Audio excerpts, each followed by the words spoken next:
Oh, wait. He was also in Home Alone. Casino and Danny DeVito. Danny No, DeVito. Yeah. no, No. Danny DeVito. Yeah, he played one of the sticky bandits in Home Alone, and he was So also you're in thinking of the right guy, wrong actor. the other Completely. one, the dude that was like trying to escape the police. So he decided to take a like a Boy Scout troop out into the wilderness. What the So fuck now is the you're name of thinking that of the guy? actor who played in Bushwhacked. Yeah, But Bushwhacked. it's not Danny DeVito. Like, so not that guy, and I forgot his name. Um, Let's Danny see. DeVito. Are you talking James That's Woods? wild. Hold on. Danny DeVito played the Penguin, so not the same actor. Joe Pesci. Joe, Sorry, Joe yeah, Pesci. Joe Yes, Pesci. yeah. When you Good said call. Danny DeVito, Dude, like I said it so confidently too. I was like, no, fuck yeah, it's Danny DeVito. No, it's not. yeah. All right, all right, everyone. Chris has lost all credibility. Yeah, I don't know what the fuck To I'm Danny talking DeVito. about. I was like, hold on. Okay, we are way off track here. Well, like, cause I don't know if you are familiar or not, because Nvidia's done that. It has two drivers now. There's the Mm, studio driver, which is supposed to yeah, work better for like editing, and then they have the game driver. And it's like, why the fuck are we doing this? What the fuck is the point of this? to confuse you. Well, Because Nvidia like, doesn't care about you right now. They're while they do gaming stuff. I think they're kind of more on the military and AI side of yeah, things currently. I was gonna They're say they're invested in some other things. So everything's going to AI now. Like, dude, I speaking of which, I just saw. So I don't know if you follow Meta, aka Facebook and Instagram, oh all that well. no. I don't really, but I see this stuff I don't on follow Twitter all the them, time. but I do use their products. The Yeah, the yeah. Quest, which was originally Oculus, is pretty Right, fucking right. legit. So That's what I've heard. I've heard the Quest 2 is like revolutionary in virtual reality. So I might have to give it a try. I also hear the PlayStation VR 2 is actually really good now too. But I can't I don't do it. know. I I got feel the like I would. Quest 3 Yeah. and Okay, the it's Quest and 3. it's That's the new one. Okay. wireless. You can't be running around your house running into walls. You know? And then you get a pretty good connect. Here's the thing. You do. When I first tried virtual reality, this was back in the day when it like first came out with, was it the Rift was the Steam one? Yeah, the And was it Oculus? you know, Oculus made the Rift as well. I don't know what okay. Oculus does anymore, but I feel like they were closely like if you were playing PC games, you wanted an Oculus. You wanted the Oculus Yeah, Rift. okay. Like I remember Right. that, and they were expensive though back then, like way Yeah, expensive. yeah. You know what? You know what I've done like almost every other day for the past like week and a half maybe is I've gone in my garage with my VR headset and I've played a round of golf. Oh yeah, okay, Yeah, yeah. I've Shit, played a yeah. round of golf, and it feels pretty. I mean, I don't have an actual club in my hand, but I'm taking Mm. golf swings like I would on a golf course, and Sure, sure. I'm cussing at Cuz the this ball on the green when it yeah. doesn't. Like Are I'm you too good for your yeah, home I'm sure ball? my neighbor. Yeah, I'm sure my neighbors are like, "What the fuck is going on in there?" Because I'll miss a putt, and I'm like, "Motherfucker!" Yeah. They just That's hear fucking some guy awesome. cussing in his garage. What's that So guy doing in there? is it Tiger Woods golf that's virtual reality, or is it just like virtual No, there's reality this golf? Like, game called Golf Plus, and okay. it looks like a Tiger Woods game, but literally, um, Sure. yeah. I mean, and then you can play Let's see, multiplayer, so it's you can golf play against plus. other people, which I haven't done because I'm shy. I don't play multiplayer a lot anymore. I'm just like I don't want to talk to Sure. strangers anymore, which is weird because um, I used to love multiplayer games and cussing at other people and all. Um, Dude, yeah, that's here's my revelation that that the new generation of gamers are just not cut out to be in multiplayer lobbies. When you go back and you listen to some of these recorded lobbies from like the Call of Duty 2 days, right? Bitch, I'll fuck your mother. Yeah. Get the fuck out of it. And nowadays people are like, oh, that's so insensitive. I was like, oh, okay, this generation ain't it. I mean, yeah, the online gaming community, especially in Call of Duty, almost had me convinced that I was gay for a while. So I was saying, that your silence is like, oh, I don't know if he heard the joke or if he's. Oh, No, I scavenger. got it. Sorry. Oh, I'm still. So, okay. So for the last like week, I've had this. I might have mentioned this last Tuesday as well, but like I've had this like fucking booger in my nose, right nostril for the specifically, last week, you gotta get and it, like I can feel it, right? And like I was like, how can I not get this booger out? Well, dude. finally the other day, I was able to actually like reach it with my finger and like pull it out, and turns out it wasn't a booger. I must have cut the inside of my nose doing something Oh, it because it was a was a scab. scab. Okay, that's And so funny. now it's like I'm in that part where it's like I'm trying to get it off, but it keeps bleeding and just rescabbing up, and it's I mean, you're gonna have oh to be god, it's the uncomfortable worst. while that scab's over and heals at this point. Yeah. I learned a very valuable lesson from Ralphie Wiggum a while back. You won't get so many nosebleeds if you just keep your finger out of there. Yeah, natural selection. You got thick thighs. It always makes me think of the movie Kingpin, Hmm. right? And they're leaving. Who looks like Gavin Rosdale? I know I've seen him in other movies too, but they go to this rich dude's house to play their Yeah. private bowling game, and the chick from the movie comes out, and he Yeah. they go in the other room. He like slaps her, and they leave, and on the way out, the fucking Amish dude, he's like, I didn't want to be the one to tell him, but those aren't childbearing hips. She could only probably have 4 or 5 kids at the most. I assume when they take a movie and then they make a TV show out of it, it's going to be garbage. Yeah. That's just my Although assumption. there is one that I will always stick up for. So the show Firefly. Oh, yeah. I saw They the made movie the Serenity movie first. Serenity. Yeah. But Yeah, me too. I saw the movie Serenity first, and then it made me go back and watch the show. Mm-hmm. I actually thought they did a pretty good job. I'm not gonna lie. Yeah, but the show existed before the movie. Yeah, that's true. The show was first, and then they just kind of made a. But a I movie loved after. the movie. I remember. I thought Serenity was a great film. Yeah. Absolutely. I think had a when weird Serenity name, was too. made, I don't know if I feel like the show was either already canceled or canceled like very soon after. But I think also Firefly was a cable TV show, and that was when cable was still like actually popular. Yeah, And yeah. Well, I because I didn't want to have cable. was. Yeah. But speaking of cable, internet, and I hear streaming services are slowly going the way of cable.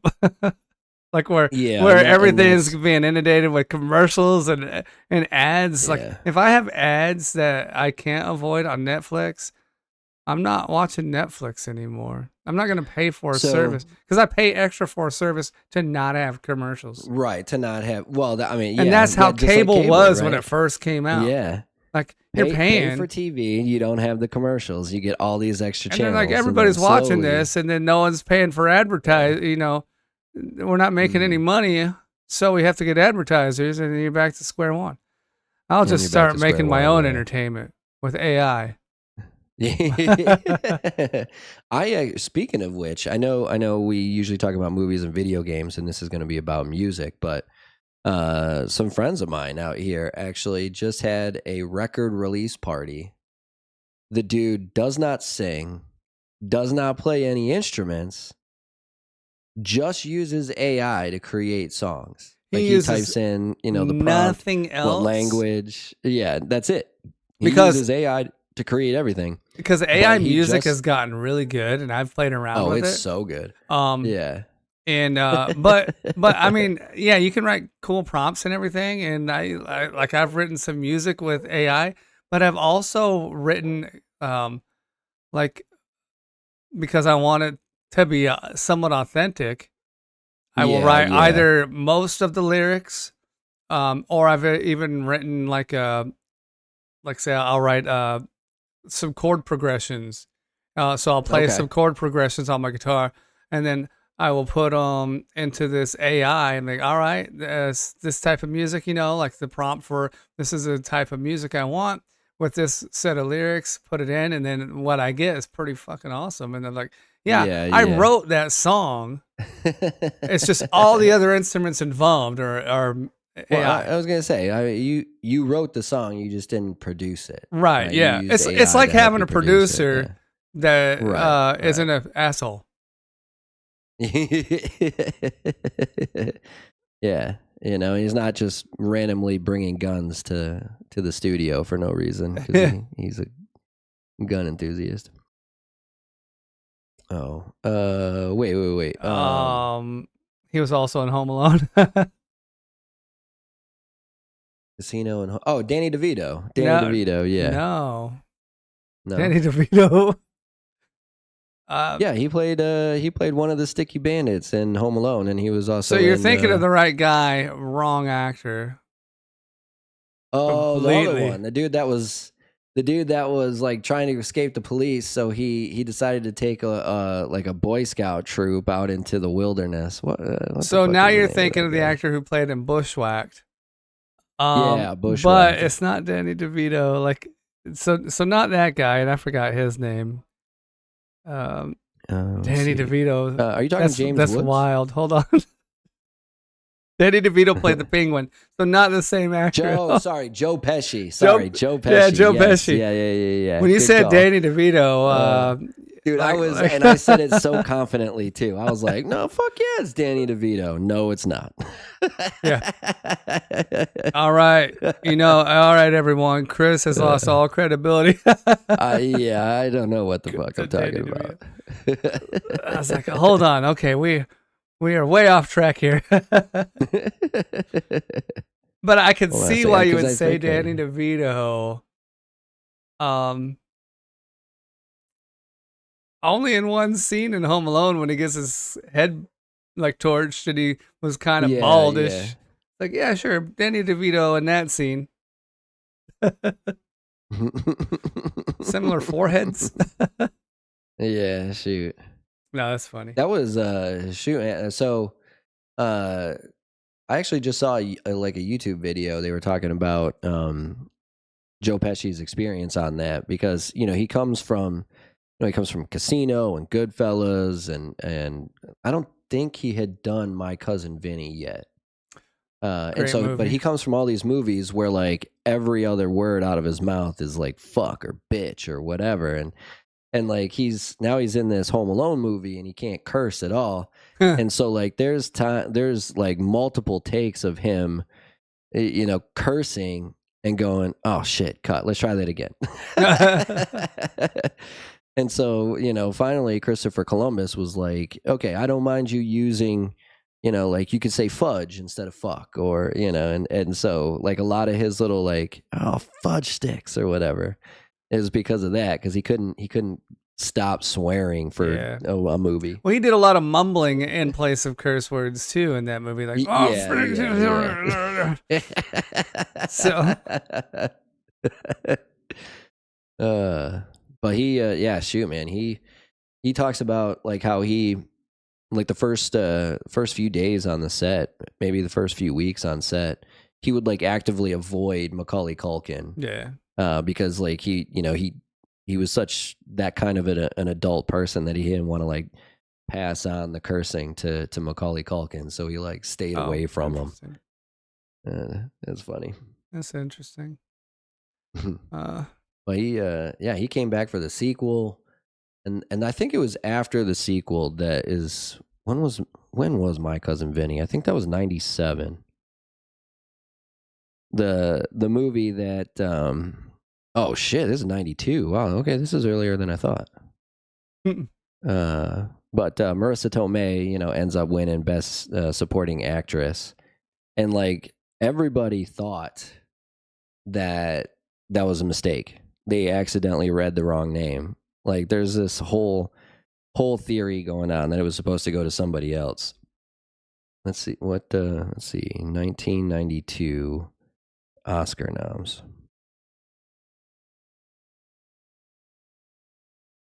Oh, best sound mixing went to Terminator 2. Makes sense.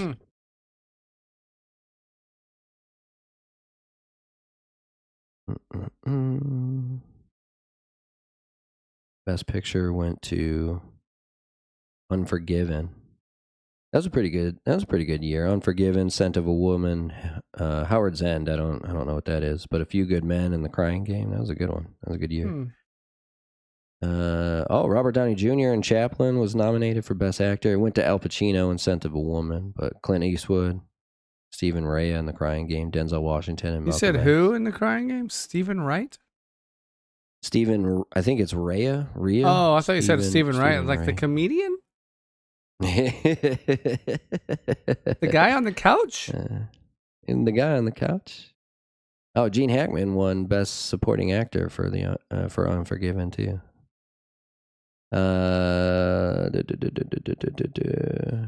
Oh yeah, Judy Davis is who everybody thought was going to win, Husband and Wives, but it ended up going to Marissa Tomei for My Cousin Vinny, and so everybody thinks that. Wait, what was the category? Best Supporting Actress in My Cousin Vinny. It's actress in a supporting role. Yeah, My Cousin Vinny. That's interesting. Because I wouldn't expect any awards to be given to My Cousin Vinny. Yeah, I was kind of surprised that being she was like a comedy and like a. It was like, definitely not nominated for anything else. That's the only nomination it got. Yeah. Makeup went to Bram Stoker's Dracula that year. Oh, music went to Aladdin. Dang, and then there was Basic Instinct. River Runs Through It. Man, 92 was a good year. Contact. Hey, I'm back. I lost connection on you, not because of my internet, but because I'm retarded. I'm like scrolling through stuff while we're talking, and I decided, well, let's close this fucking window out. That was Discord. I closed all of Discord. I was just going over. Makeup for Bram Stoker's Dracula was the last thing. Yeah, Bram Stoker's Dracula won for makeup that year. But I'm just like looking at some of these movies, like Aladdin won best music. Like Aladdin, so 92. That was 92. 92. Listen to some of these movies. Okay, you've got Unforgiven, Bram Stoker's Dracula. You have the Chaplin biopic that starred Robert Downey Jr. Mm-hmm. You've got The Crying Game, A Few Good Men, Scent of a Woman, Malcolm X. What else you have? My Cousin Vinny, I think, is a fucking great movie. Glengarry Glen Ross. Mr. Saturday Night. I've never seen Glengarry Glen Ross, but there's a line from that movie that I know by heart. It's just such a cool line. What line is that? It's I'm trying to remember the actors. I know it's like Jack Lemmon and shit. It's one of the Alec Baldwin. Yeah, and he comes in and he's like, I think it is Alec Baldwin. The leads are weak. And then I want to say it's Jack Lemmon's character. The leads are weak. The leads are weak. And then like Alec Baldwin was like, "You're weak." Oh wait, yeah, Jack Lemmon's like saying the leads are weak, and then they're trying to blame it on like the lists they're getting for their cold calls, I guess. Yeah, and then it's Alec Baldwin. I think it's Alec Baldwin's character is like, the leads are weak. You're weak. You're weak. Such a great line. I don't know why I like that line. But you also got Army of Darkness. Aladdin was that year. Army of Darkness, Hoffa, A River Runs Through It, Toys. If you ever saw that movie with Robin Williams. Robin Williams and Toys. That was such a weird movie. It was a weird Oh, one, the yeah. Mariachi was in '92. That was the first movie, the first Desperado movie. For those who don't know what the Mariachi El is, Mariachi, yeah. The with Last of the Selma Hayek, I Mohicans. think that was one of her breakthrough roles in the Mariachi. Or was she in Um, the Mariachi? She was definitely in Desperado. she This was in Desperado. Antonio I don't think she Banderas was. Yeah, and he's in all of them. Antonio Banderas, I think, is in. Well, maybe not. He might not be in El Mariachi. He might really. be the second one because El Mariachi was like so. There's a good story. Like he tells a good story, Robert Rodriguez, about how like he just decided to make this film. Finally, he put it on VHS, and he goes Mhm. out to Hollywood, and he's got this VHS tape of this movie to show everybody, Oh and yeah, nobody wants to fucking watch this movie. as Nobody. Carlos And so he's Gallardo, about to, yeah, yeah. Consuela And so Gomez. All right. he's about to give up on his dream of being a movie star and take this movie back home and just go back to school. And for whatever reason, he's like, wait, maybe the Hollywood studios don't want it, but maybe the Spanish speaking studios will. That's how you And get so them. he lines up, yeah, he just lines up like meeting after meeting after meeting with the international brands. Hmm. Right. So each like Warner Brothers has Warner Brothers domestic and then Warner Brothers international. And so he started meeting with all these Spanish speakers, and all of a sudden, like everybody wanted this movie. And Yeah. so he made it for $7,000. Damn. That's crazy. That's a good some good shit right there. And then a trilogy came out of it. Yeah. He Uh, so he earned a lot of that $7,000 by now my old roommate at Michigan State, he used to do that. Well, so in Robert Rodriguez's case, he would do drug trials. And so like there was a big pharmaceutical company down in like the Austin area or yeah, San Antonio area. same thing. And he would go in there and they would give him money to try these drugs out. And so, but my roommate back at Michigan State, he would go give plasma. I think he had to do it. I think it was a 3-month wait, but like, I mean, 2 or 3 times every semester, he would go give blood, and they'd give him $500 for it. He's like, "This is good money, man." Not really, but it's better than nothing, I guess. Well, I asked him. I was like, "Don't you need that stuff? Like, I didn't even know you could donate plasma." And he's like, Don't "Oh you yeah, need I know." plasma? Ah, Yeah. yeah, I mean, you continually produce plasma. Yeah, that's what he said. He said it's gonna come back eventually. I used to donate plasma. Times were tough, man. Just go in there and I'd be donating plasma, and then I'd have crackheads to the left and right of me just trying to get like they all looked like Yeah. crackheads. I assume they were. Um, well, then you had to go through like a rigorous trial just to be able to donate plasma. Like, wow, Yeah, dude, they don't yeah. want people who have AIDS. Right, Um, right. I mean, but like, shoot, you can't like, be yeah, addicted. You can't like be a junkie. But like I said, everybody looked like a junkie to me. yeah, yeah. I mean, they probably were. There's some people we let slide through the But cracks. shoot, man, like even trying to like donate blood on occasion, like they would have blood drives at Michigan Mm. State, and I went once, and like the very first thing they asked me was, "Have you consumed cannabis within the last 72 hours?" And I was a big stoner at the time, so it was like, "Yeah." And they're like, "Oh, okay. Yeah, have a nice day. Thanks for coming by." Is that multiple It's- choice? okay. What do you mean consumed? Like, is there a limit that I could have up to? No, I never eat it. Yeah.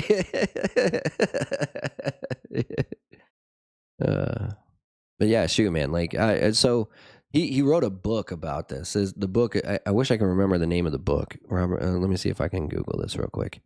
Because he talks about the editing process. He was literally using VHS to VHS, tape to tape editing to put this movie together to take it to Hollywood. Now, once he got to Hollywood and he got, funding for this film, they went back into like an actual editing studio and cut it together. It was like $200,000 or something they spent on it. But yeah, like the patience to just go back from VHS tape to VHS It sounds tape like a and lot of record over. work. Yeah. I'm still going through this list of movies. Three Ninjas was in '92. I remember watching that. That was. I wonder how young I Rebel was. Without a Crew. That's the name of the book. Okay. It was actually pretty good. There was a lot of famous movies in here. Basic Instinct. Yeah, 92 was a pretty good year. I came across something talking about 1994 is the one that I remember. 94 also had some good stuff. Yeah, you got Philadelphia, you've got Schindler's List, In the Name of the Father, you've got Pulp Fiction, you've got Forrest Gump, you've got Jurassic Park. Like, I mean, it was just Mrs. Doubtfire came out that year. You got, let's see, 2 Tom Hanks movies in the same year. Yeah. Damn. And not just 2 Tom Hanks films, but you also got 2 Steven Spielberg films. Wait, you said as well. Philadelphia and the other one was Philadelphia Forrest Gump. and Forrest Gump was Robert Zemeckis, not Steven Spielberg. I'm thinking Schindler's List. That's the one, but I was just thinking of Tom Hanks. Yeah, Tom Hanks was definitely in both of them. Yeah, but I was like, I don't remember Tom Hanks in Schindler's List. Shit. that was Liam Neeson. Yeah, Shawshank Redemption was in that. It was that year. Good stuff. Natural Born Killers. We used to be a serious country. You know what I'm saying? Like it was none of this. Oh, well, we're going to push our movie to next year because Avengers is coming out this year. 8 Seconds. That was a good movie. I liked 8 Seconds. 8 Seconds was a good movie. Yeah, that was it was all 8 of them. I don't all 8. And I'm not even really a bull riding fan or like into the cowboy stuff, but like it was a good movie. And I felt like Luke Perry probably doesn't get a lot of credit for his acting chops, but I felt like that was a good movie, even with Luke Perry as the star of that, because he didn't really star in anything else other than 90210 and 90210. And I mean, he was Pike in Buffy the Vampire Slayer. Yeah, Pike's not a name. You're the chosen guy. Or does he say guy? He says something. I'm like, that's weird. He's talking to a girl. Yeah, you're the chosen guy. His son is actually a WWE superstar. Really? Yeah. Well, Jungle Boy. That's his name. I was gonna say Matthew Perry, also deceased. The Perrys, they don't have a good track record. Yeah, shoot, The Lion King came out in 94. Interview with a Vampire. Yeah, I'm looking at 90 for The Client. That was also pretty good. Another dead actor. Legends of the Fall. The Client with Clear and Present Danger. This podcast is gonna be naming off as many movies as we can in an hour.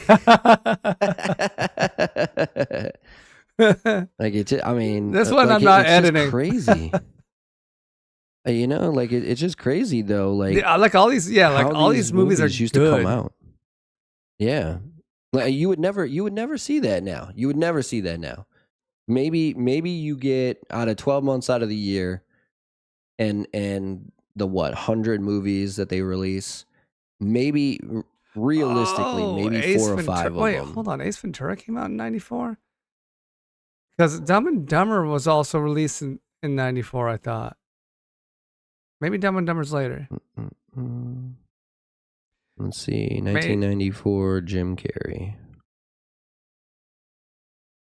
The Mask, Dumb and Dumber, and Ace Ventura: Pet Detective all came out in 94. Because they were talking about Dumb and Dumber and how they were trying to book Jim Carrey for the role in Dumb and Dumber before Ace Ventura hit theaters. Like they just knew as soon as Ace Ventura Right. came Yeah, out he was, that he was gonna blow up, and they'd have to pay way more money to and he get was him. gonna have to pay more But they money. Yeah. missed it and had to pay him way more money.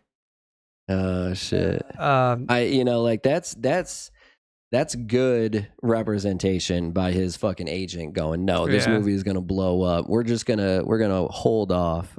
What is wild to me is looking at this list of movies in the same year, and like I'm trying to connect like the timeline because you got Cabin Boy, that was Chris Elliott. That came out in Yeah, Cabin '94 was as well, great. and I felt like that was older than other things. And Time Cop as well. Like I felt like that was older than some of these Yeah. other movies on the list. Renaissance Man,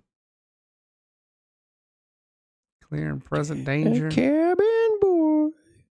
And And then oh man, and then Cable Guy comes out 2 yeah. years later in '96. I saw a fantastic story about Cable Guy. It was not originally supposed to go to Jim Carrey. Yeah, It was actually supposed to go to Chris Farley, but he was already signed on to do Beverly Hills Ninja. oh. Um That would like have been a totally different movie. it would have. I don't know if Chris Farley. Like you said, it would have been a totally different movie because I don't know if Chris Farley couldn't do with the movie what Jim Carrey did with it. However, I mean Right. that movie on initial release was not received very well by any audience. No, And I think it's it because wasn't. they expected typical Jim Carrey, and they got this kind Right. of weird. Uh, I don't even know what kind of character you would call him, but he was very different than the other characters they had gotten used He to. was kind of a psycho a little bit. He was he a was a little bit of a 100% a stalker. psycho stalker. Yeah. But I'll agree with that at about 70%. I think that's about 70% the reason. The other 30% is I don't think people were ready for that type of critique on society. Right? Like now everybody just, oh, yeah, okay. In the early 90s, some woman just sat her son in front of the TV while she was out partying every night. Yeah, obviously, that makes sense. She had a kid out. But at the time, right? Don't you want a brother to hang out with? Well, mommy's going to go make one tonight. Yeah. But like at the time, I don't think people were ready to admit, and like it came out at the perfect time too, because you had the entire country is just obsessed with the O.J. Simpson trial at the time, right? And so everybody's watching this trial, and like that's kind of like the backstory. You've got the story of the Cable Guy, but it's like it's got this side story going on that really includes everybody in like the TV viewing world watching this, the twins or whatever. I think he's Asian. He sounds Asian. They're just like fixated on the TV to this jury trial, and like I don't think people were ready to admit that we had become that kind of society. Right? Like Yeah. I still think people believed that we were still living in that late 70s through the 80s kind of like and I know Stranger Things is a weird one to kind of compare it to because there's all this sci-fi shit going on in the background, but like that type of neighborhood, right, where nothing bad ever happens and every kid is always outside from dusk till dawn and they're riding their bikes and they're playing baseball and shit like that. I don't think people were ready to accept the fact that we had, I don't want to say ruined, but changed an entire generation of children because TV was such the way to entertain everybody at the time. You know what I mean? Like Yeah. I don't know if I make any sense saying that. But I grew up on TV, and look at me. so did I. Like I don't, and here's the thing, like I was always every minute of the year I was either playing baseball or soccer or football or I was wrestling or so I always had stuff going on. We were always in the Boy Scouts up until like high school. So it's not like, I don't want to make it seem like like I was just watching TV constantly. But like when I was at home, if there, if I wasn't doing homework or something, like we were watching TV, and eventually we were playing Nintendo, and so I think it became a bigger part of the household than people wanted to admit when that film first released. Now people can go back and like relate to it, but back then I think people were offended that somebody would make a movie like that. Hmm. And we offended in the 90s. Yeah. But yeah, I do think the vast majority of people were turned off because it was not another Ace Ventura. Which, again, if Cable Guy comes out in '96 and you had The Mask, Ace Ventura, and Dumb and Dumber in '94, just 2 years prior, then Yeah. yeah, you're probably expecting this actor to be a certain way, which is actually coincidentally why. Oh shoot, what's his name? The other guy in Dumb and Dumber. I Oh, feel bad Jeff because he's um, Daniels. Jeff Daniels. Yeah, he's actually a phenomenal actor. But originally, he didn't want to do the sequel because he didn't want to get typecasted as Harry Dunn. Hmm. Now, I think he eventually gets. Yeah, I think he eventually gets talked into doing the sequel. I Yeah, think a lot of people have seen his other movies because of Dumb and Dumber. Uh, I Me mean, specifically, probably. Yeah. because I saw Dumb and Dumber and I thought both of these guys are just hilarious. And then I saw Fly Away Home, the Goose movie. Fly. Yeah, he And I the first saw movie the I live actually. action 101 Dalmatians. And it's like, this Yeah, he guy was in is a that movie. serious I actor. He's forgot not about that. funny at all. Yeah. The first one I actually saw him in, and this was this before Dumb and Dumber maybe, um, but they came out the same year. Speaking of 1994, he was also in Speed. Oh, yeah. He played Keanu Reeves, like veteran detectives part, like his partner. Yeah, first guy to But die he, in the movie. yeah, he runs into that house only to realize that the bomb's about to go off. Mm. But yeah, I think he's actually a really good actor. Like I don't know if you ever saw the TV show The Newsroom. I thought he was good in. I've seen But that yeah, whole monologue he does why America's oh not sure, great. used to be the greatest country in the Oh, world. yeah. Yeah. But the one that like, no, actually I do remember the one looking at this now. I know exactly where I know him from. He was the dad in Arachnophobia. Oh, That movie, that was like the first horror movie I remember seeing that like I actually enjoyed. That shit I, was fucking I don't think I've ever seen scary as it. hell. Yeah, everybody said, Oh no, I man. have seen it because everybody said it's scary as hell. I was like, it's kind of like more of a comedy than a horror. Yeah, if you watch it now, it kind of seems it seems a little goofy. But like when 1990, I was 8 years old when I first saw Yeah. it. 8, 9 years old, like and I mean, my brother's got arachnophobia, so he was like fucking freaking out the whole time. And these spiders are like gigantic, right? Like he goes into the fucking, I think it's the attic. I don't think it's the basement. Maybe it's the other way around. But like John Goodman's in the movie. He Mm. plays the exterminator. He comes in. He's like, oh, Mr. Joe Badass Exterminator. And he's going to get rid of all these things. And then this mother spider comes out and it's like the size of his head. He's just like, what the fuck? Oh, that was the other Yeah. thing. Like, other than some of the spiders, they were like normal sized spiders. Like, why are you scared of a normal Yeah. sized spider? But I mean, I get they played on everybody's arachnophobia. Like, people are scared of Right. spiders for Fear. Yeah. some Fear of reason. spiders. Yeah. I showed my wife Double Indemnity and Casablanca the other day. Uh-huh. And man, rewatching Casablanca like makes me think it's probably one of my top 2 or 3 favorite movies of all time. Like that, it is just such a good film. There's so many iconic lines from that film. Like you've got "Here's looking at you, kid." Uh, the troubles of 3 simple humans don't amount to a hill of beans in this crazy world.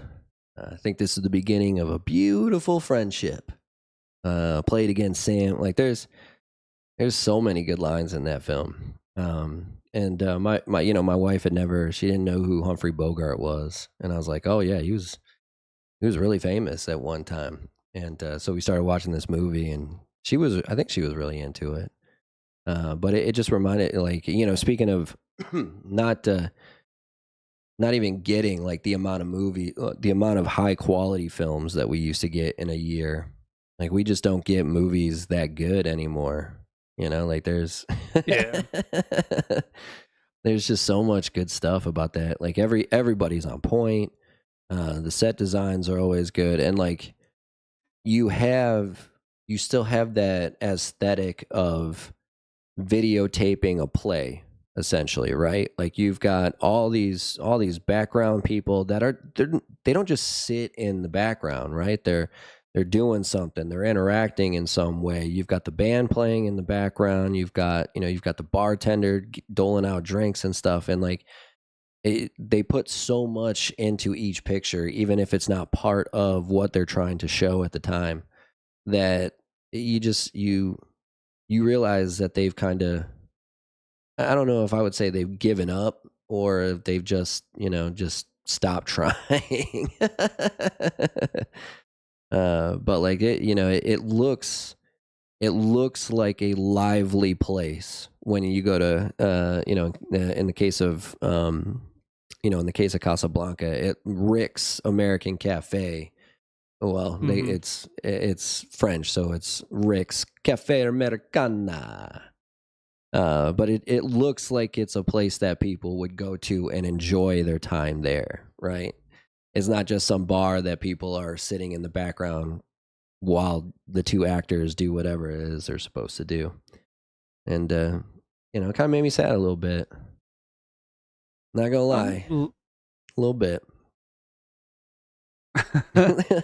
I'm like you're talking about like how good or we are talking about how good movies and things used to be, and I'm kind of wondering. I've had this question before. Maybe I brought it up to you before as well, and part of me wonders if movies have gotten worse. I know we regurgitate a lot of stuff now, Sure. but aside from that, I'm wondering have movies gotten worse, or have we just been desensitized to what we're seeing due to the amount of content we now ingest? Sure, sure.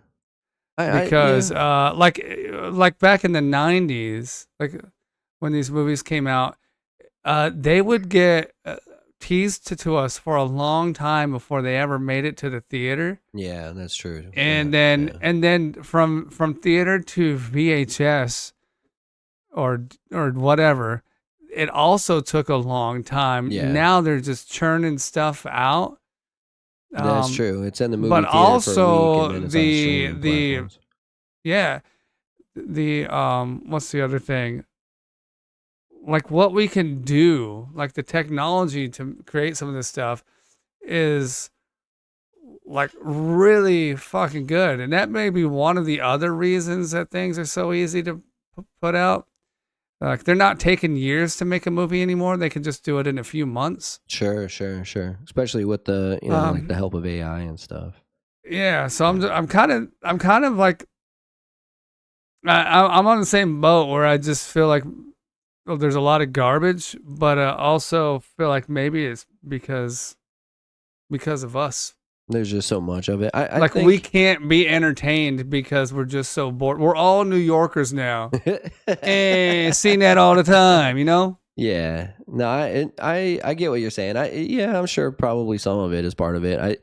I do agree that like I think there's just not just so much to watch, but so many different ways to watch, right? You've got Netflix competing with Yeah. the theaters, but you've also got Netflix competing with MGM Plus and Disney Plus and HBO, and so they all want our attention, but they all want everybody's attention. I think a lot of it is they're just not willing to take risks anymore, right? They're so Yeah.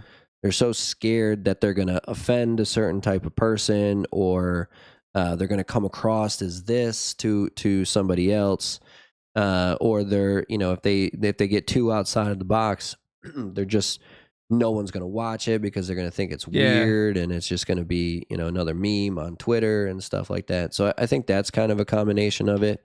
But I also think that, like, I think filmmaking in general has just gotten lazy. Like, Yeah. um you don't really see. Oh, sorry, hold on. Okay. I'm try and get this thought out real quick, and then my son just fell asleep, so I just gotta bring him upstairs real quick. But in terms of, like, Hollywood getting lazy, like, I don't think they put as much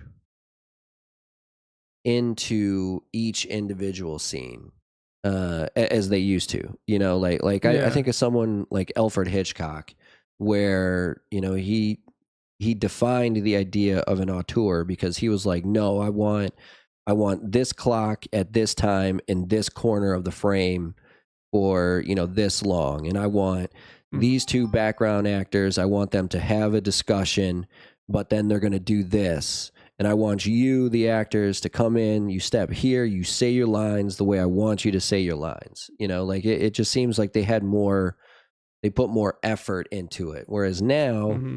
and I think a lot of it is like ego and stuff too, right? Like, I don't see, God forbid they ever gave me a chance to do like a 21 Jump Street, the third, or whatever, right? Like a third That'll be 21 Jump 23 Street Jump movie. Street. Like, I don't I don't see Jonah Hill or Channing Tatum listening to me for direction, if that makes sense, right? Like, or like if I all of a sudden I got asked to do like a James Bond film, right? And it's still, we'll just say that it's still Roger Craig. Like, he's such a movie star now that I don't see him listening to what I have to say, right? Like, I want you to, this What, is like your as a new mindset. director? Yeah, as a new director. And, Okay. like, even some of the, like, the more stapled, Fired. right? Yeah, fired. Daniel Craig fired. Even some of the, like even the more established directors, like, Mm. I think there's maybe half a dozen people out there that actually still have enough clout to have control over everything. Like, I Mm. think of like a Spielberg, or like a Robert Zemeckis, um, maybe a Christopher Nolan, and a David Fincher. But for the most part, like, I think it's to the point now where, like, actors and directors and writers and producers, and even to a certain extent editors, I think there's so much ego between all of them that there's no more real collaboration, right? Mm. You just kind of get on set, and it's the actor's like, I'm going to do it this way, and the director's like, no, I want you to do it that way. And then the actor just refuses to do it the way the director wants, and so finally the director's like, we're running out of time, fuck it, that's fine, we'll just move on. Um, and so I don't think I don't think there's as much I don't think there's as much heart put into it. I think we've let celebrity kind of take over too much. Because back in the day, Humphrey Bogart could go into the middle of Minnesota and no one would know who the fuck he is. Right now, if he goes New York City or Los Angeles, sure, people are probably going to notice him because of who he is. But the people that see him on screen every 2 months or 3 months or however long, every year that he comes out with a new film, they're not going to know who he is on the side of the street. And like, Mhm. but now you could put Tom Cruise in the middle of fucking Timbuktu and everybody will recognize who he is. And so I think we've let celebrity kind of run amok to the point where there is no real collaboration between anybody. And I don't think that's all of Hollywood. I do think, like I said, I think Christopher Nolan has probably proved himself. I think he and Christian Bale probably do work together very well. Like even to a certain extent, I think Leonardo DiCaprio has had enough of a career to where he is willing to take direction as opposed to just play a character that he wants to play. But for the most part, I think a lot of it is just, oh, we're going to put Tom Cruise in this movie. We're going to have him do whatever he wants, and people are going to watch it because it's Tom Cruise, right? There's no like actual let's make the best movie possible anymore, if that makes sense. No problem. So uh, I think we should probably like make this our last like big discussion topic, and then we'll have to Okay. wrap it up because we've already been going 2 hours. Yeah. But I then gotcha. I think based on this, there's a point because I typed the same question into Chat GPT to see what kind of response it would give me. But the way it breaks it down is actually good, like discussion points for this topic. And then one of the discussion points I think is really good, which could lead us into an episode for next week. But basically, so yeah, I asked the same thing I asked you, like if movies have gotten worse or we've just become desensitized due to like how much of the content we ingest now. And so like one volume, like the volume of content has absolutely exploded because we got like you said, we have all these different streaming platforms now, YouTube, TikTok, all that stuff. So we're definitely like consuming more. And then so at our level, we're probably raising the bar Sure. Sure. for what we expect or what we want to see. And a good example is like The Sixth Sense. When The Sixth Sense came out and it had that twist at the end, that was like one of the first Mm. times we saw something like that. But now a lot of the content, like somebody sees something and then they want to try to recreate it, and then it gets recreated so many Yeah. times, Yeah. you're expecting the twist, so it doesn't have the same effect anymore. Right. Which Um, is kind of what I was going back to with like the idea of not trying to take any risks, right? yeah, yeah, You have a horror movie.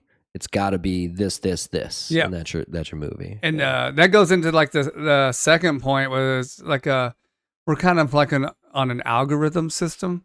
Like this is what Mm. works, so let's not stray from that because we don't want to Let's lose not rock money. the boat. Yeah, Yeah. and then you get things like the Marvel Cinematic Universe, where everybody's trying to make a Marvel movie now, and so it's like Hmm. no one's doing anything. That's why we regurgitate so much shit because like, oh, this is what's working. So all the original stuff doesn't get pushed to the forefront, even though it's Right. still Right. being made. We are not being fed that Sure. Sure. those things. Yeah. Um, Not showing up on our feed. That actually makes a lot of sense. That's something that I probably wouldn't never thought of, but it makes a lot of sense to me. Yeah, for sure. yeah. And what else? The attention economy. Like so, the attention Mm. economy basically is like we're getting our dopamine hits off of TikTok, short form content. Uh, Sure. Sure. Binge culture. I know we've talked about this before, where we'll sit down and watch an entire season of a show in one Well, sitting. and that, yeah, I was gonna say. So just a side note on that. I find myself victim to that a lot. My brother keeps asking me if I've watched the new Darth Maul show on, Mm. speaking of it, Disney Plus. I was like, dude, there's only like 3 episodes out. I'm gonna wait till the Oh yeah. season and then just watch the whole thing, right? See, my wife Yeah. will So watch an entire series without me because I've made a rule for myself.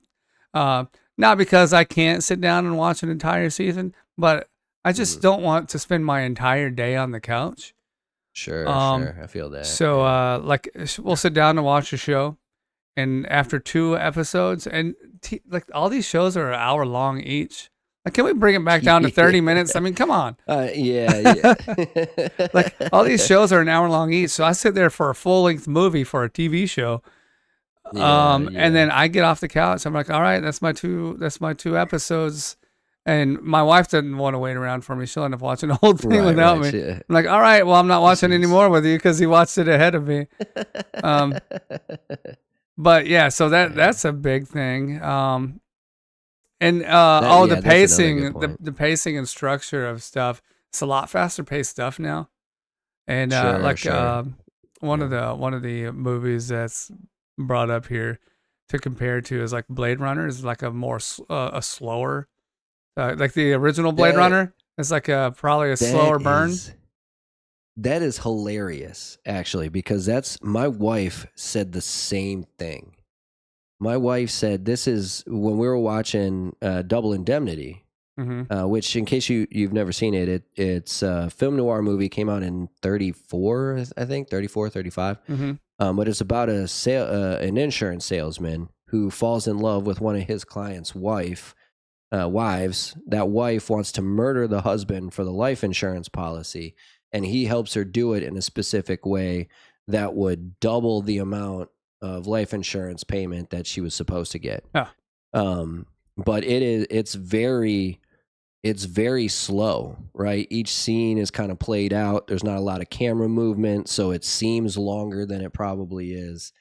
But my wife actually pointed that out too. Which, again, if you go back to being the TikTok generation, it makes a lot of sense. Like, people just don't have the attention span for that kind of thing anymore. Yeah, I look at my kids, and my daughter will be watching, and the TV's on, and she's got it on. She's doing, but she's also has her phone in her hand, doing something on there too. Yeah. And if I go to change a channel on the TV, she'll be like, "Hey, I was watching that." Yeah, I was watching that. Like, what? Yeah.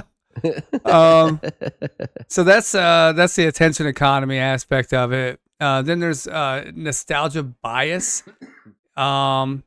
So this is one that, for this one, I think we can turn this into an episode or a topic for next week. Yeah. Nostalgia bias. So we only remember the best movies from our past. Like Right. we naming things like Jurassic Park and all these movies we're naming. We don't ever talk about the shitty ones, and there's a lot of shitty ones too. There's a lot of shitty films out there. There's a lot. That makes sense. So I think go ahead. I was just gonna say the whole "Make America Great Again" type of mentality. Like, I remember back in the day, it was so much safer and fun. Hey, there's a comedian it's funny that you brought that up, because I just watched this comedian do like a part where he's like talking about how everybody said it was safer back then. The kids, he's talking about how we'd go outside and would stay out all day long. Parents would say, "Why the hell are you in the house? Get outside." And he's like, "No, it wasn't safer. There was like child predators everywhere." It's just like, we didn't know any better. Yeah. So if you disappeared, if you end up on a milk carton, you just took one for the team so we could have a great childhood. But it's like Louis C.K. actually has a joke about that too. He's like, I'm a white guy. It's great because I could literally time travel to any time period and I'd be okay. That's funny. Shoot, maybe this guy stole Louis C.K.'s set now. Because I think he talked, or it might have been a different comedian talking about how he's like a white guy, and he's also good looking, and he also had a good upbringing. Because I think he name drops Dave Chappelle in that same joke. He's like, I'm a white guy, right? I could try and travel to any time and I'd be okay. But Dave Chappelle's probably not doing that. That's funny. Let me see. Let me get back on topic here. We were talking about this nostalgia bias. So we only remember the good movies from our childhood and everything.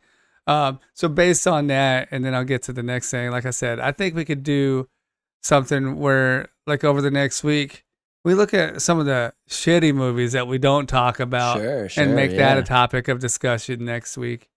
For the next episode, because I've seen some shitty movies, but I don't talk about them. Yeah, I've seen some pretty bad movies too, and oh man, most of them come in the horror genre. When I was going to Michigan State, I was in this screenwriting class, and the two kids that were the class was broken up into groups of 3, and those were who you pitched your ideas and stuff to, and you wrote your script that way. But we used to get together once a week to watch a movie, and for whatever reason, we always let this one kid basically pick every movie that we watched every week. It was always it was always some just piss poor fucking broke budget horror film, Oh and yeah. a lot of them were really bad. Yeah, I had a friend who was like really into the like just the horror genre, especially like Yeah.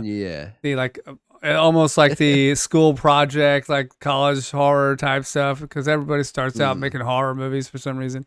yeah. And I Yeah, that watched is some weird, man. weird, just weird, like what the hell is going on? Who made this type horror shit? Yeah. Yeah, absolutely. But I think that'd be fun to like look into some obviously bad movies that Obviously bad nobody movies. talks about. Like what is at the Yeah. bottom Shoot, of I don't. Rotten Tomatoes? Right. Yeah, yeah, yeah. I mean, even like even some movies like we brought up you brought up The Sixth Sense. Like M Night Shyamalan has a very, we'll say, eclectic list of films he's directed, Yeah. because for every Sixth Sense or Unbreakable that he has, he also has like the Avatar movie, which is just it just supposed to be good and is just not. So Yeah. Yeah, I think M. Night Shyamalan also directed Stuart Little. I think you're right too. But I Yeah. mean, like even his Yeah. movies where like they're his act. I don't know what to call it, like his trophy movies. Sure, sure. He's never gonna get the same reaction that he got from The Sixth Sense. Because Yeah. then there's a Which lot I, of them he did, and he was trying to play that same, get that same that like same twist ending, thing, yeah. and it didn't work. Which I think it makes me appreciate Unbreakable more. I actually really liked Unbreakable. I thought that Unbreakable, was a like very good The film. Sixth Sense and Unbreakable, my two favorite films from M. Night Shyamalan. Yeah. And I think one of the things that I liked most about it was, yeah, you could kind of see that he was trying to throw a twist in there with Mr. Glass, but like for the most part, it was like, it was okay. I'm gonna make a movie that's kind of up my alley of storytelling, but not Yeah, in the Sixth Sense way. So I thought yeah, Unbreakable was really that good. was a great movie. Um, Continuing on with like this like checklist here. ChatGPT just he's like, oh, here's 35 reasons. I mean, it's almost done. It like it gave me six things, and I Okay, looked through it that's not bad, I guess. before like I brought it up because it's like, oh shit, this isn't just Is Chat GPT regurgitation or some bullshit. This is stuff that well, actually yeah, makes sense on the topic. I was about to ask, is it ironic, or am I just thinking it's ironic that we're using AI after we discussed that AI is ruining movies? Hey, it's supposed to be used Yeah. as a tool, not a replacement. All right, like I think used properly, Yeah. it will work out really well. Because like Disney uses robots for their stunts now. So Yeah. Yeah. I think That's true. the benefit to that is you like to see. Me personally, I like to see real car stunts. I don't like to see the Yeah. CGI. I think real car I stunts are always great. So if hear that a movie has real stunts in it, I'm gonna watch it. Um, yeah. but at the same Again, time, you're not risking human life if you're using robots and stuff. yeah, yeah. Yeah. Oh, That's a good point too. I'll let my dog But stop I think barking. that's what I appreciate about Death Proof. Like I know Quentin Tarantino hates Death Proof. Yeah. He's come out and said that it's by far and away his worst film. But I the way he shot it, I think is makes it fucking great. Hey, I gotta I pause for like a it second. as Sorry to cut you off. Hold on. no, you're right.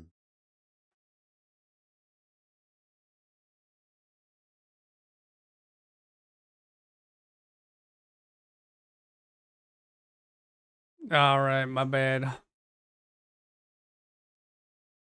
No worries, homie. Yeah, my wife walked through the door. And so I had to say hi, get out of trouble.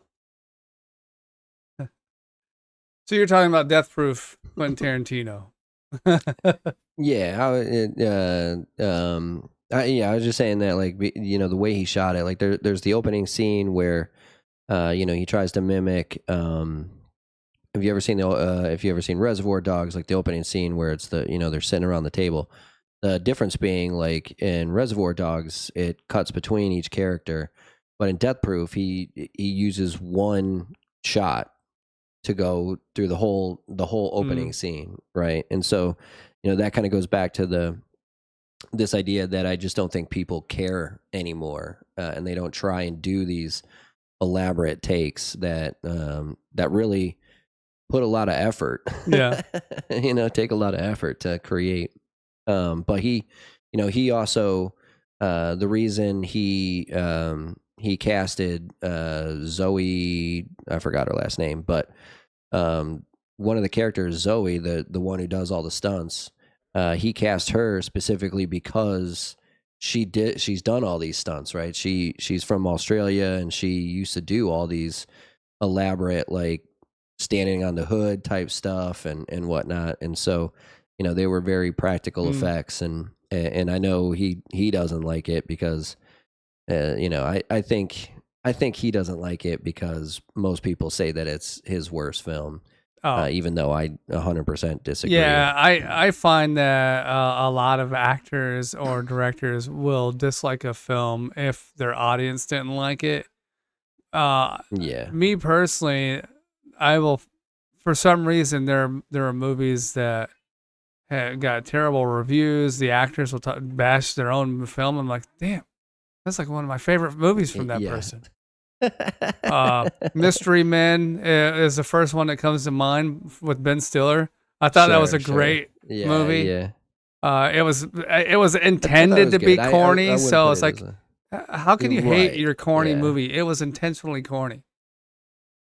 Right. Yeah, yeah, yeah. Yeah. Like it'd be one thing if you tried to make like an Avengers film and it came out as Mystery Men, Yeah, but you didn't intend to make that that. makes it So even better. right. That's like the Room. Yeah. Yeah, the right. If it's supposed to be I serious. didn't hit her. Oh, hi, Mark. Yeah, That's good. Zoe Bell is who you're thinking of. Zoe Bell. That's her name. Her and the black chick. I don't know who the Oh, black her chick was, name but I is. believe she's a Oh, stunt weird. Her actress name's as the well. black chick. It's weird. The I don't even black see a chick. black chick in the cast. Tracy Thomas? Toms? Well, there's two. Well, Rosario Dawson doesn't count, does she? Yeah. She I doesn't do wouldn't any of call the her a stunts, black chick so though. She's pretty light skinned. she's like half and half. Yeah. So, but Um. Tracy Toms is the other person in here. Well, there's also Sydney Poitier. Sydney. Oh yeah, Sidney Poitier plays the. I think she plays the. She's the DJ. Mm, She's. oh, okay. Where? Marcy Harriel. Harriel. Well, yeah. Shoot, she's not. Oh, Mars. Yeah, it's got to be this girl. Man, she looks really different than she did in that film. She's a little too She's light pretty light skinned. She skinned as might. well. Then Oh. there's Kelly Robbins. She looks. Oh yeah, she's black.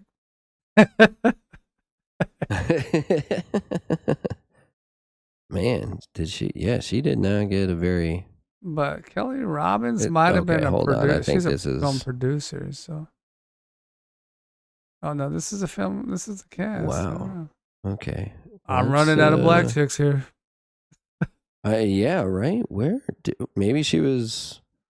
Was she uncredited? Uncredited black chick. It's the last one.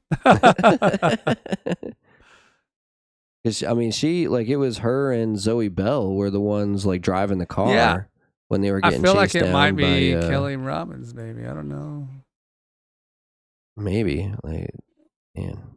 Okay, top cast. You sure it wasn't Sydney. Oh, Tracy Toms. Tracy Tracy Tom? Toms is her Okay, yeah, name. she's here. She played Kim. Yeah. Oh, Tracy Yeah. Toms. She's in another show I've seen. My wife and I watched 911 for a while. I believe Tracy Toms is also in 911. Yeah, yeah, it looks like it. I don't know what that is. It's 911 a TV TV series, series. yeah. And she played the No, she's in wife the Devil of Wears some Prada woman. too. She plays a You so lesbian. yeah. She kind of She gives off feels those that way a little lesbian bit. vibes. She looks like she could be dating Raven, you know? Raven Simone. She's in Devil's Prada too. Devil Wears Prada too. Oh, That she was in the first one as well. just a just Oh, yeah, a. she's totally a lesbian. She was in Oh, is Rent. she in the first one? I didn't see. Yeah, yeah, okay. If you're in Rent, you gay. I saw this. I saw this Excuse me. I saw this interview with Anne Hathaway. She was talking about the Devil Wears Prada too, and she's like, I get on the set and I see all these like super skinny models, and I was like, no, we ain't having this. I want some plus size models, and so I got all these bigger girls surrounding me. And like the top comment was like, translation, I don't want you to look better than me, so fuck these fat people. That's what Anne Hathaway But it said does. when she got on set. Yeah, Anne Hathaway was talking about how she didn't want it to all be just like super skinny supermodels, right? She wanted some real people in the Yeah. movie. And I'm like, the movie's called The Devil Wears Prada, bitch. What Yeah, the you fuck can't do you have think fat you're people doing? working Like, for the modeling agency or a magazine. I can't but remember yeah, what it was. that first comment was just so funny. Translation, I don't want you to look better than me, so bring in the fat bitch. That's how it always is. Let's see. All right, we were. I think we're pretty much done with We're our on. list. Because the I was gonna last say we thing gotta was be pretty close to the end. basically just a point that the quality of movie hasn't disappeared. It's just kind of harder to find because of all Sure, those other, sure. like there's so much stuff being put out. Um, and then examples of good movies. And I've seen everything everywhere all at once. I would say that was a Yeah. very weird movie to me. I didn't find myself thinking, wow, what a great movie. I was just kind of like, this is It was very an yeah, interesting yeah, it was very movie. existential. And then, dude, It gave me the same feeling as like if you ever saw I Heart I didn't. Huckabees, I know you which have. I do like that movie a lot. I think it was really well made. But like the first time I watched it, it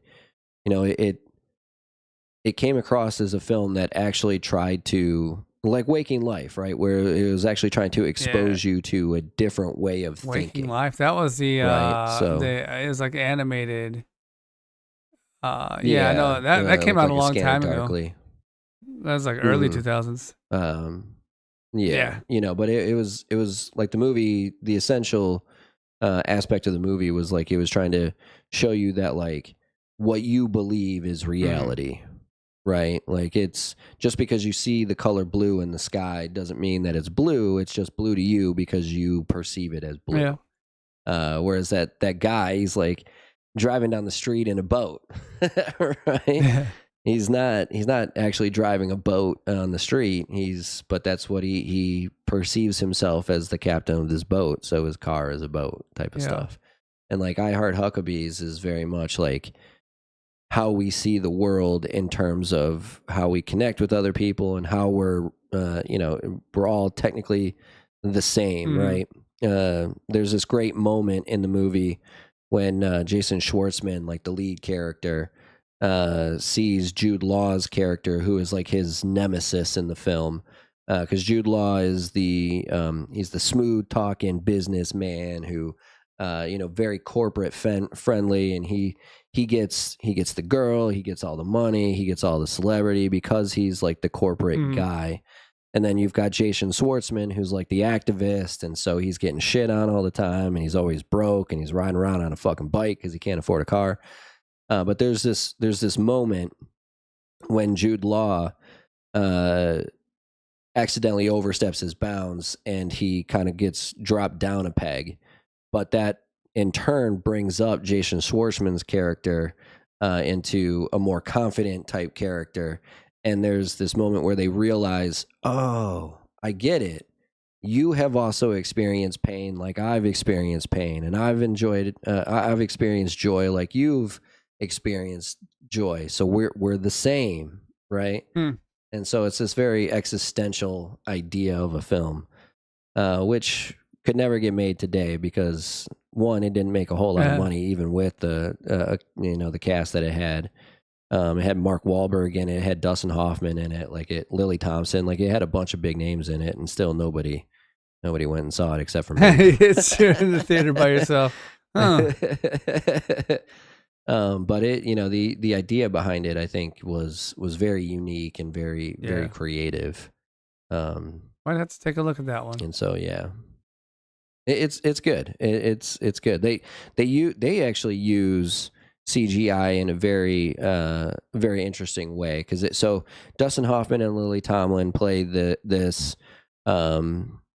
I guess they would be in the psychology industry, but they play these doctors who are trying to convince people that everything is the same. We're all interconnected. And he brings out this blanket. He's like, it's this big white blanket. And he's like, so over here is me, and over here is the Eiffel Tower, and over here is a hamburger, and over here is you.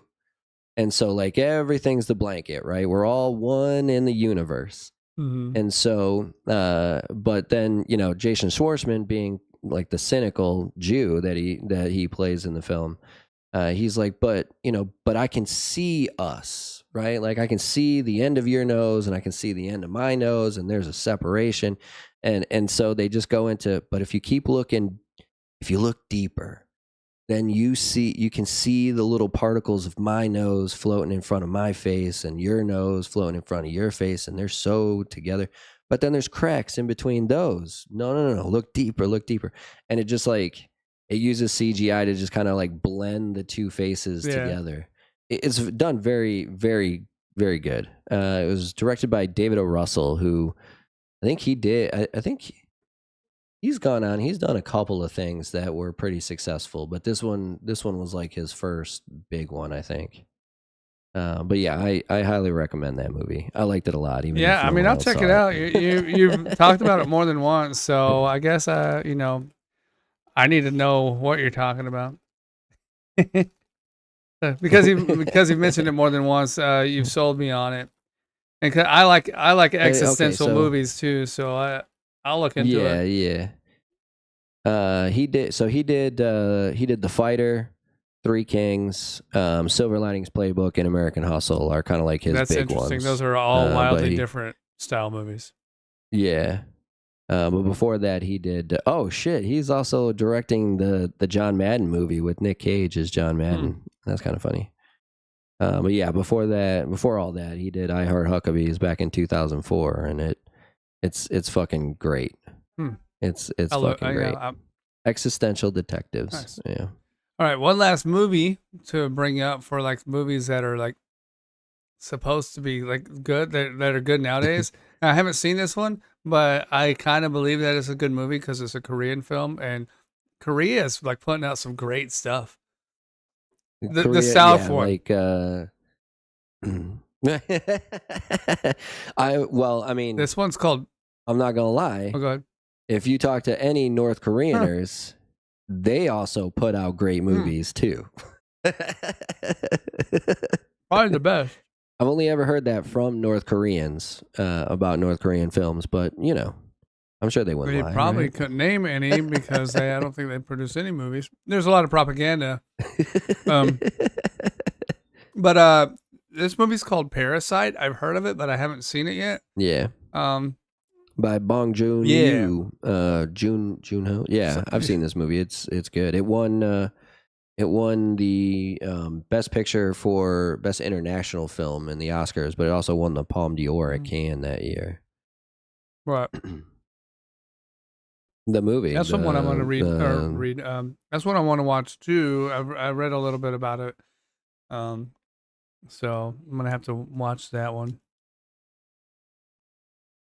Yeah, it's an interesting. It's a very interesting dynamic. So you have this. You have this wealthy family that this guy, I think his name is like John Kim or something, comes up on, and like so this dude's like super poor, and he comes up on this like wealthy family, and he's just asked for a little bit of help, and so this wealthy family like brings him in, gives him a place to shower and eat, and like as the film goes on, he just brings more and more of his poor family and like usurps this wealthy family's like home. It's fucking, it's good. It's good. Yeah. Yeah. So I mean, I will watch it. I will watch it. So there's two pieces of homework I have. I have to watch I Heart Huckabees and the Parasite just to see.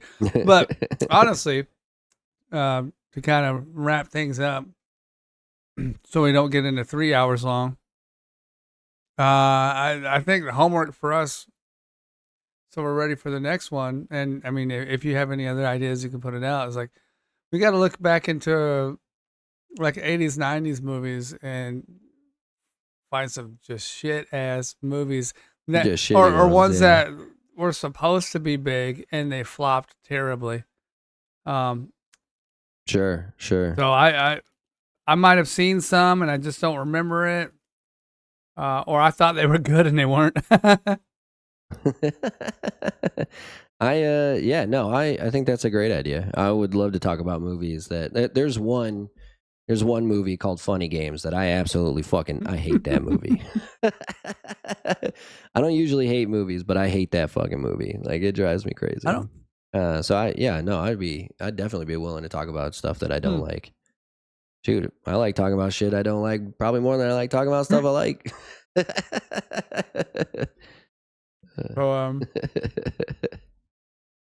sorry, I'm chewing on something right now. So yeah, I mean, I think that'll be good for next week. We'll actually go into it knowing what we're doing. I think it's been working out pretty well. Just kind of going in we and kind of just talking whatever. I think it works out. this one stuff. I'll have to figure out. Like the first hour, I don't think we had a specific topic, but then then we found some traction. Yeah. We made our way. You know, we had to talk about some stuff that's gonna get cut out first, and then. But yeah, no, I look forward to next week. I think that's gonna be. I think that's a good idea. Because you get a lot of people that they always talk about stuff that they enjoy, but I think it's also as equally important to talk about what you don't like, so like you kind of create like a common ground that way. You know what I mean? Yeah, we'll see. I feel like this might be difficult. We'll see. I think I can find something though. But but you're right. I think I am gonna jump on Rotten Tomatoes and just kind of skip down to the bottom and see what they got down there as like a jumping off point. Like, oh yeah, I saw that shitty movie. Willow, I thought Willow was great. Honestly though, Willow was great. But I feel like you know what? Now that you bring up Willow, that might have gotten a terrible score.